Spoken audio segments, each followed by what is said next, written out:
आज की टेक और एआई दुनिया में हलचल तेज है। फिग्मा ने ओपन एआई के कोडेक्स को अपने प्लेटफॉर्म में शामिल किया है। मॉर्निंग पल्स इंडिया के टेक एआई प्लस आज का टिप सेक्शन में आपका स्वागत है। हम सबसे बड़ी एआई और टेक खबरों पर गहराई से चर्चा करेंगे। एलेक्स, फिग्मा ने हाल ही में एंथ्रोपिक के क्लॉड कोड के साथ भी इंटीग्रेशन किया था।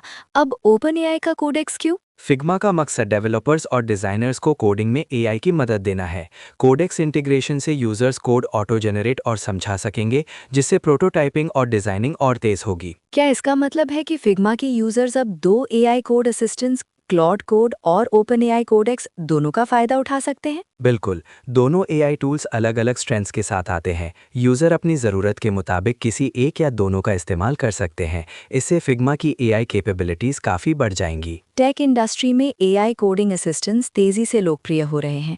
क्या इससे अन्य डिज़ाइन टूल्स पर भी दबाव बनेगा? निश्चित रूप से फिग्मा की ये पहल बाकी डिज़ाइन प्लेटफॉर्म्स के लिए भी एक संकेत है कि एआई इंटीग्रेशन अब स्टैंडर्ड बनता जा रहा है। अब बात करते हैं मिस्ट्रल एआई की, जिसने एक्सेंचर डिजाइन साझेदारी की है। ये डील कितनी महत्वपूर्ण है? मिस्ट्रल एआई और एक्सेंचर का गठजोड़ बहुत खास है। एक्सेंचर ने हाल ही में ओपन एआई और एंथ्रोपिक के साथ भी साझेदारी की थी, जिससे एआई कंसल्टिंग की दुनिया में कंपटीशन काफ़ी बढ़ गया है। एक्सेंचर जैसी ग्लोबल कंसल्टिंग कंपनी का मिस्ट्रल एआई के साथ आना क्या दर्शाता है? ये दिखाता है कि एआई स्टार्टअप्स के लिए बड़े कॉर्पोरेट पार्टनर्स हासिल करना कितना ज़रूरी है।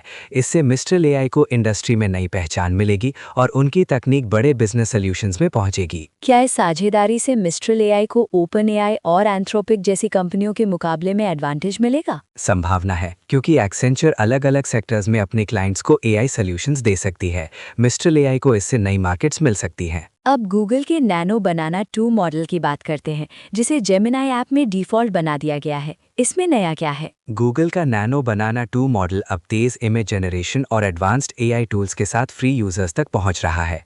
पहले ये फीचर सिर्फ प्रो यूजर्स के लिए थे। तो फ्री यूजर्स को अब जेमिनाई ऐप में वही एडवांस्ड इमेज टूल्स मिलेंगे जो पहले नैनो बनाना प्रो में थे? बिल्कुल, अब कोई भी यूज़र नैनो बनाना 2, जिसे जेमिनाई 3.1 फ्लैश इमेज भी कहा जाता है, के जरिए इमेज जनरेशन और नॉलेज बेस्ड टूल्स का फ़ायदा उठा सकता है। क्या इससे अन्य एआई इमेज टूल्स पर असर पड़ेगा? संभव है, क्योंकि गूगल के प्लेटफॉर्म पर फ्री में एडवांस्ड फीचर्स उपलब्ध कराना बाकी कंपनियों के लिए प्रतिस्पर्धा को और मुश्किल बना सकता है। अब एंथ्रोपिक की बात करें। उन्होंने अपने रिटायर्ड क्लॉड 3 ओपस मॉडल को सबस्टैक पर एक न्यूज़लेटर में बदल दिया है। ये थोड़ा अनोखा कदम है। हाँ, क्लॉड 3 ओपस, जो पहले एंथ्रोपिक का सबसे पावरफुल एआई मॉडल था, अब क्लॉड्स कॉर्नर नाम के न्यूज़लेटर में साप्ताहिक पोस्ट करेगा, अपने विचार, क्रिएटिव वर्क्स और इनसाइट्स शेयर करेगा। क्या ये पहली बार है जब कोई रिटायर्ड एआई मॉडल इस तरह से पब्लिक डोमेन में एक्टिव रहा है? ऐसा लग रहा है, और ये दिखाता है कि एआई मॉडल्स को सिर्फ तकनीकी टूल्स की तरह नहीं, बल्कि डिजिटल क्रिएटर्स की तरह भी इस्तेमाल किया जा सकता है। इससे यूजर्स को एआई की सोच और रचनात्मकता का नया रूप देखने को मिलेगा। आज की टेक और एआई की इन बड़ी खबरों के साथ मॉर्निंग पल्स इंडिया के इस सेगमेंट का समापन करते हैं।